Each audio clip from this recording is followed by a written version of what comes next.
Okay, Black women watching the Danish Deception. One thing I want us to take away from this, and you can share this video with your daughters, nieces, whatever, if they go to predominantly white schools.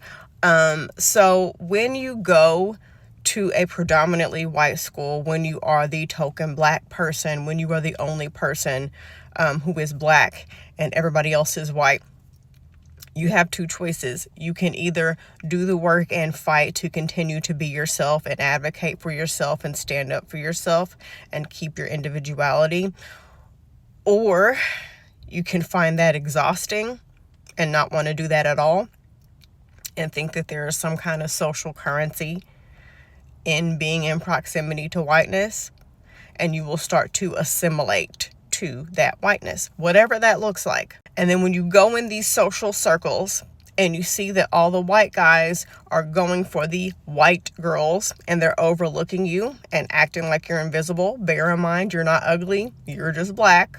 Black is beautiful, so don't internalize that. Although, I can't tell you what to do. You're going to process this however you choose. So you will begin to turn it into an obsession to get a white man to pay some type of attention to you.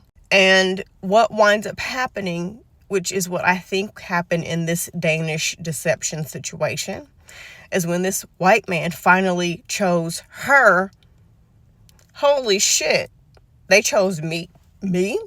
I hit the jackpot.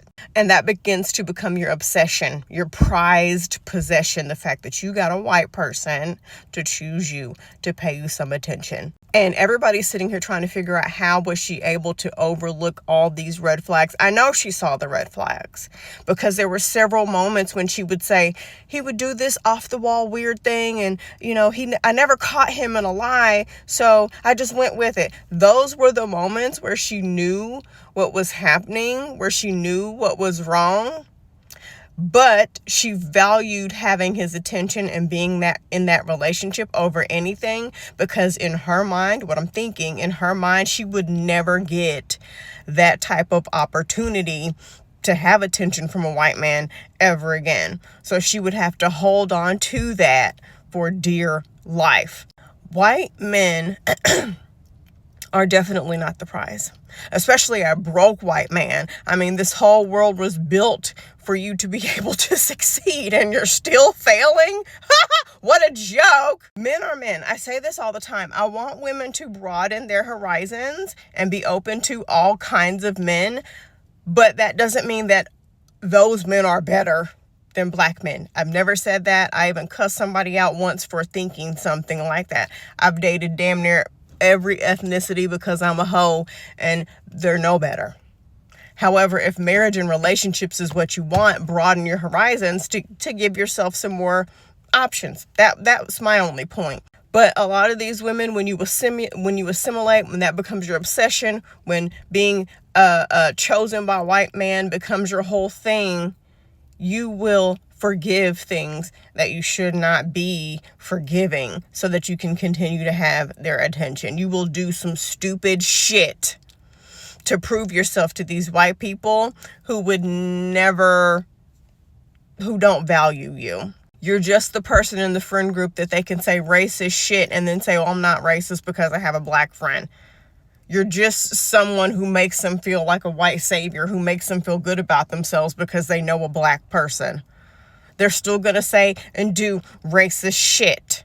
Just like, I don't know if y'all saw the clip in the series where she was talking to one of her white friends and she was asking him how he was able to fall for the guy's deception or whatever. And he was like, first of all, he mispronounced her name and said, oh, well, you're Nigerian. I just thought you were in on it. Y'all are scammers.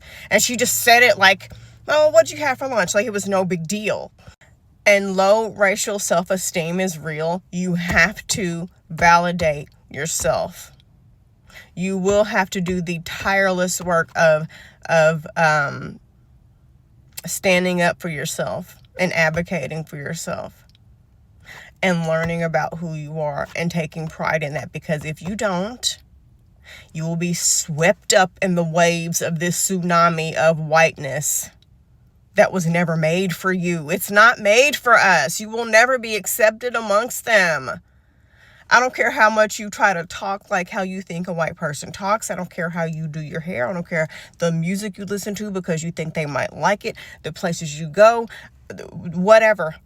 They will never see you as one of them. It will never happen. And you will turn into a joke trying to chase their validation.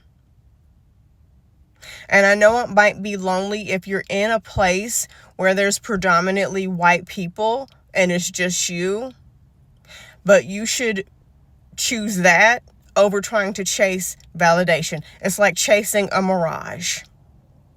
You're going to look crazy, and it's something that doesn't exist. And that's all I know right now.